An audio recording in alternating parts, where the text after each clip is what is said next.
Hi there, this is Megan from DVC Trip Report Podcast, and today I'm talking to Samantha from DVC Millennial. I'm so excited you're here. Welcome. Thanks for having me.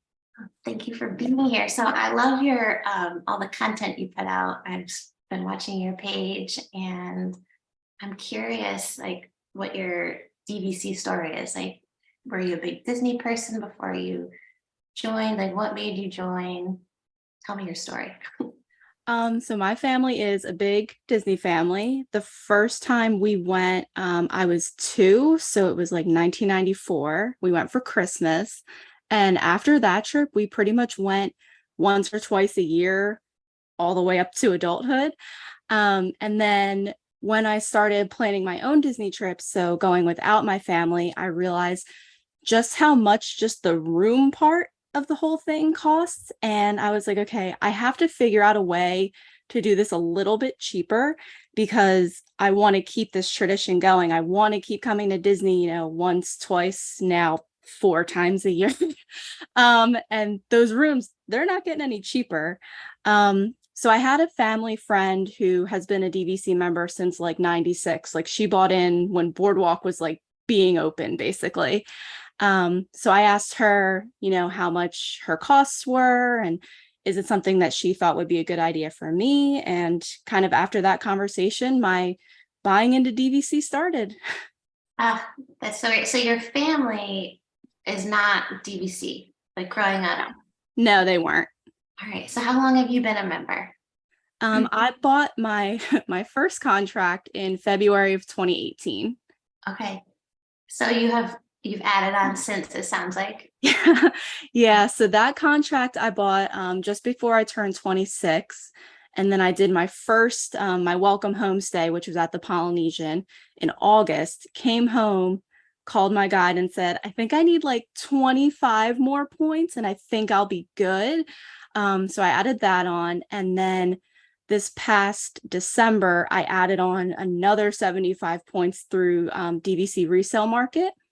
And that was just because I was traveling a lot more frequently than I thought I would be when I bought my original contract.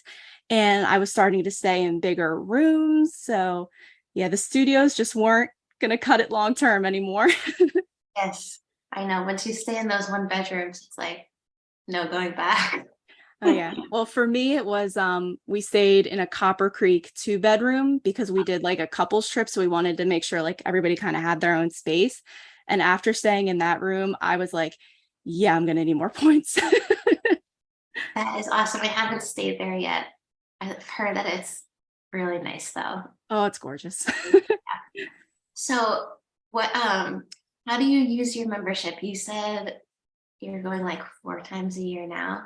I'm jealous. I was like, Yeah, so I try to have most of my trips be like a long weekend, so like a Thursday to a Sunday or a Friday to a Monday, just to minimize how much vacation time I'm taking. For most of those trips, I do typically stay in a studio. Sometimes I'll do a 1-bedroom. And then once a year, I like to do like a Monday to Friday, so have like, a week off of work and a week in Disney where you're not fighting those weekend crowds. So yeah, my frequency has definitely gone up. I went from, I think, 2 trips a year for my first 2 years up to like 4 and 5 in the last couple. So awesome. That's so fun. Are you a big planner? Like when you go, are you planning everything you're doing? Or are you more like relaxed about it? I am definitely the type A Disney Vacation Club member. I book 11 months out, and usually I don't really wiggle that date around between 11 and 7 months. I've got my alarm set for when my booking window opens. I've got spreadsheets of all the stuff that we're doing and all the dining we have booked. So DVC definitely fits how I like to plan, and like, I don't know, it feeds into me loving to plan. Yes, I feel the same way. It's such a fun like hobby. I don't know if that's the right word, but I feel like it's almost as much fun as like taking the actual trip. It's like all Yes. the planning ahead of time. What are your favorite resorts? So my top 3, I actually did a series in April where I ranked all the DVC resorts in Walt Disney World. So like my faves. So number 3 was Copper Creek because, oh my gosh, that 2-bedroom, it was gorgeous. And I loved Wilderness Lodge, even though like typically not my aesthetic. I'm more of like a beachy vibes kind of girl. So Copper Creek was number 3. Number 2 was Riviera. And then my top resort was Polynesian. And Riviera and Poly were like this close. Yes. Have you stayed in all of the DVC resorts yet? So I still haven't done the beach resorts. So I haven't done Alani, Vero Beach, or Hilton Head. And then obviously the tower at Disneyland Hotel is not open yet, but hopefully I will get out there and try that one too. Yeah, that's awesome. I know we haven't done the beach resorts yet either, but they're on my list. I'm dying to try those. What kind of tips do you have? Like, do you have any tips? Like just being a frequent Disney traveler and being in DVC, is there anything that you know, recommend people do? Or So what I've started doing in the last couple years worth of trips, I think when you become a new DVC member, you're still operating from like you only come once or however many times a year. So you still try to do like absolutely everything on every single trip, and then you're just exhausted by the time you get home. So the last couple years, I've like forced myself to build in like, this is going to be a pool day, or this is going to be a Disney Springs day, or just something that's not in a park. Because it does kind of offer you that chance, you know, in the middle of your vacation to actually relax and enjoy the vacation. And kind of realizing you don't have to do everything every single trip. So what I try to do now is pick like 3 things that I have to do on this trip. And then everything else is kind of just a bonus. So for my next trip, I will be on Tron for the first time. So that's like my number 1 thing I have to do. And then we're also doing food and wine. And then my 3rd thing is I'm going to actually, you know, really utilize the annual pass here, go into Hollywood Studios, tap in, get a drink, get a Wookiee cookie, and then leave and go back to the pool. So nice. That's good. I know we love the pool. Are you a pool person when you go, or are you like park open to close? Park open to close. Really, it wasn't until we did our last trip, which we actually rented points and went out to Grand Californian, where in the middle of the day we would like take a break, go back to the resort. It was a little too cold to swim, but having that time of like just relaxing and not being in a park, I was like, this is how I should be doing it from now on. Like it doesn't have to be open to close. It can be open till like lunch, and then we'll go back at night, especially, you know, now that we're heading into summer and Orlando is just so incredibly hot in the middle of the day. Yes. Yeah, so I will be avoiding that on this next trip. Yes, I think because we usually end up traveling in the summer. I have 2 kids, so we usually go like during their summer break. But because it's so hot, we usually need to leave the park like in the middle of the day and just like go to the pool. But no, it's fun to hear like how people do it. Do you have favorite places that you feel like you have to go like every time you go to Disney, or you know, as often as you can, or do you like to just try different things? I definitely have my favorite things that it doesn't feel like I went to Disney unless I do them. What are those things for you? So going on It's a Small World is my number 1 because it's my favorite ride. So no matter who's with me, we're going to go on it at least once. So enjoy the AC and the song. Getting a Dole Whip. It can be from Magic Kingdom or from Polynesian, but like I have to have my Dole Whip. And I know they've changed it recently, but like the TV channel that had like, you know, the park hours and then it like played music, like that was my favorite thing because it felt like as soon as you opened the resort door and that channel was on, like this is the vacation. So now I know that they've changed it a little bit, so it's just kind of a loop with your resort's information on the screen. So now I might have to get a little creative with like casting that channel to the TV. So we still have that. I love that. I know. It's so fun to see that when you go in the room. Because you grew up going to Disney with your family, like this is something I always wonder about with my kids. Do you feel like you went through a phase of not wanting to really go, where you were like when you were a teenager, or were you always all in? I'm worried that my kids at some point are going to not want to go. I don't really think I went through that. I think I went more through because we only went like once or twice a year. It became difficult to travel as I got older because I was doing sports, and missing school was harder as I got older, like into high school, and especially college and grad school. So there were a couple years that we like took off.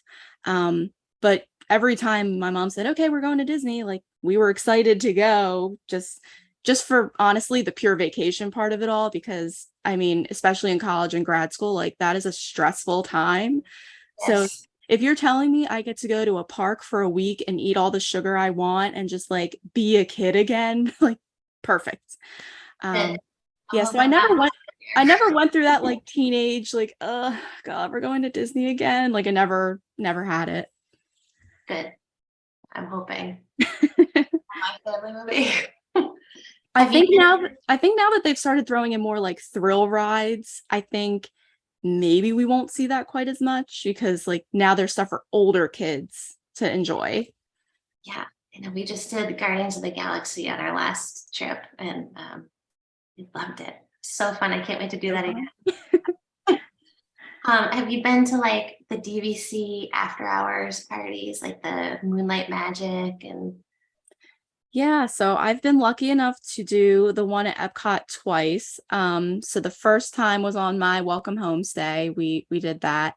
And it was good for us because we were traveling. It was me and two of my cousins and my sister, and the two youngest girls were like teenagers. So Epcot like really wasn't for them back in 2018. Like there's really wasn't much for them to do.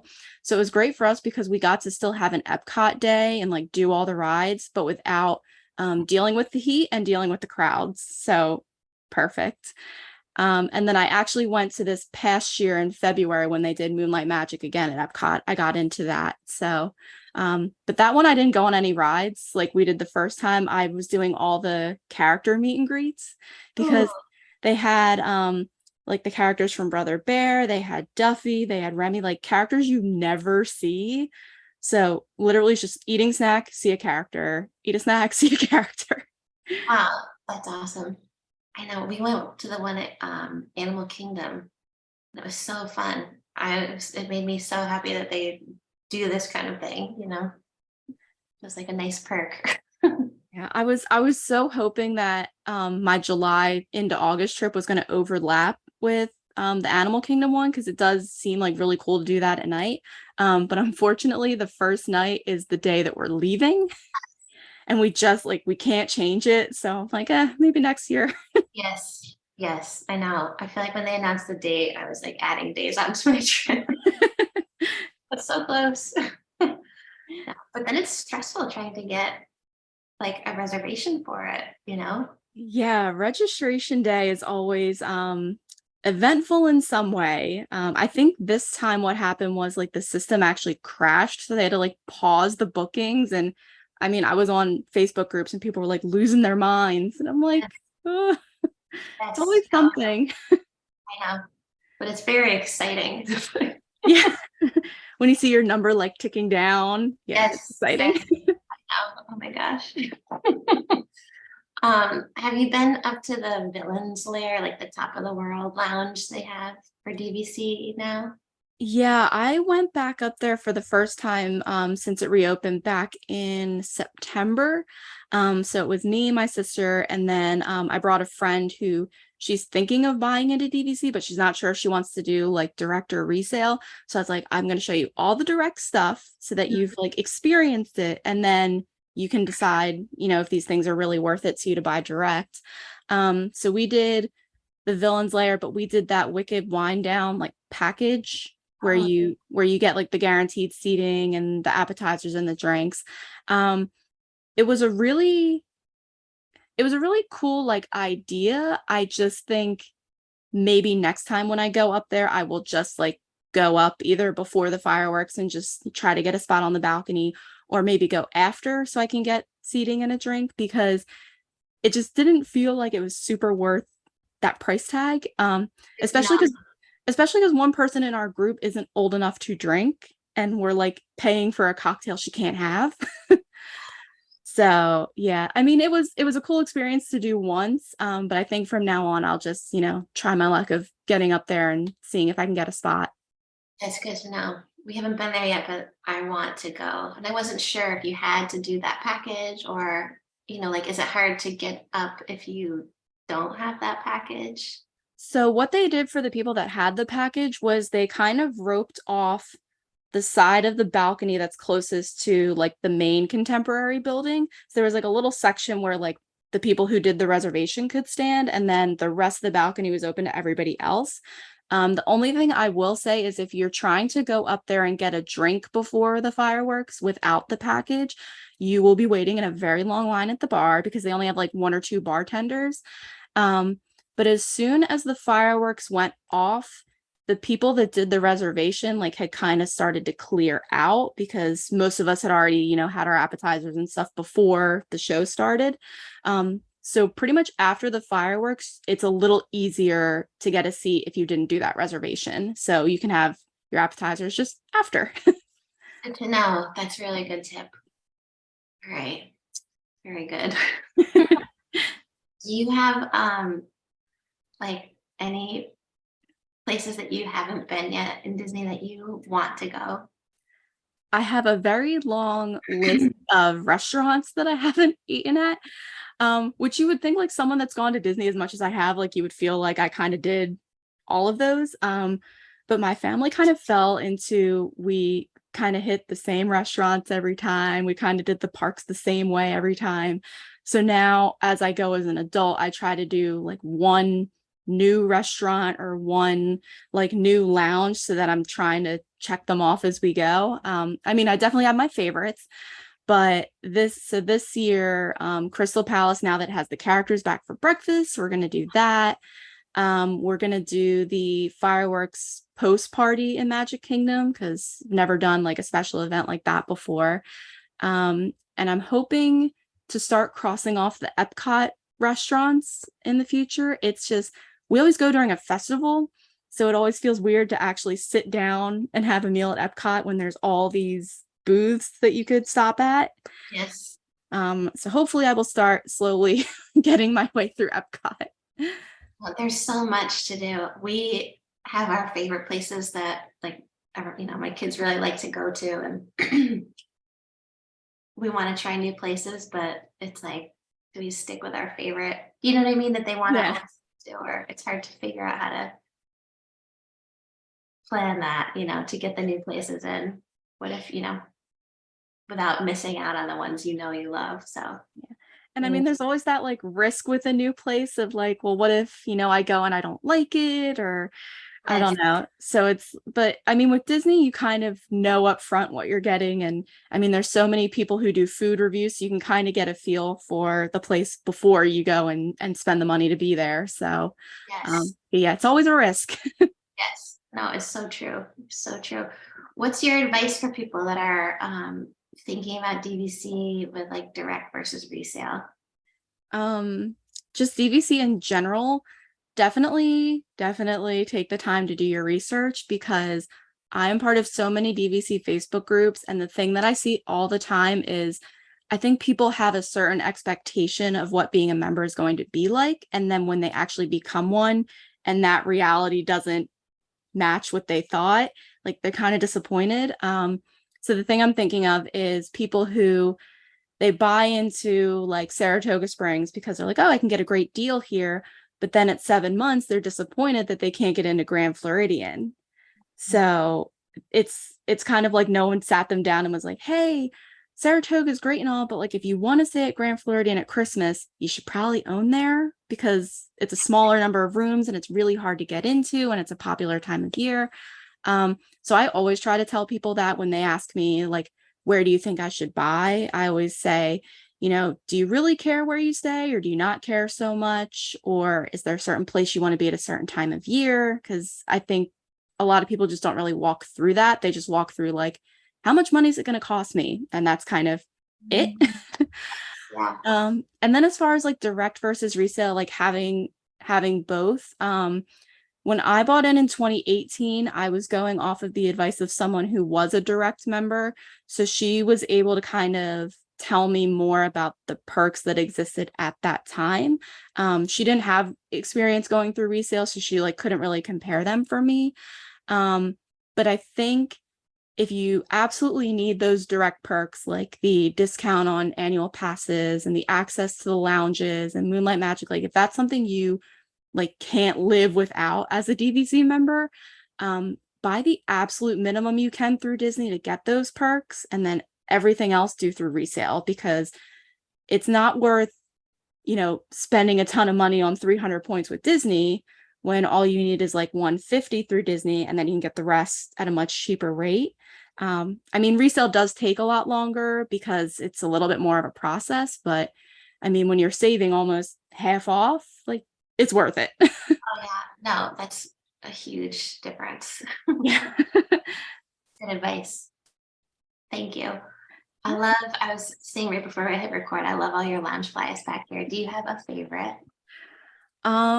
That's really hard because I imagine it's like people picking their favorite children. These are actually not all of them behind me. I could only fit so many on this wall, so they're like spread out throughout the office. Um, Probably sentimentally, I don't know if you can see it. My Small World one up here is my favorite because it was my first. And I remember when I bought it off of Shop Disney, I was like, okay, I'm only going to buy this one, and this is not going to become a thing because this bag is like $80. Like, this is a lot. And then that very quickly went out the window because I went into World of Disney on that first trip and just saw like the wall of Loungefly bags. And I was like, oh, okay, this is going to be my collection now. it's gonna be it. Yes. No, they're so cute. Yeah, I try whenever possible to, if they're online on Shop Disney, I will try to wait till I get to a park, because then at least I can use my AP discount and like get a little bit off. But yeah, some of them that kind of couldn't be avoided. Oh, I understand. Have you done any Disney cruises? I did a Disney cruise back when I was like probably 8 or 9. Like I was doing like the kids club and everything. So I'm sure as an adult it will be an entirely different experience. But I do have a cruise on the Wish booked for February, so I'm very excited for that. We upgraded a little and got the veranda stateroom, so we'll be able to like see the ocean from our room. I'm excited to try all the lounges. I'm of course excited to try all the food. And then I have one friend who she's done a cruise pretty recently, and I'm like, I know nothing, tell me everything.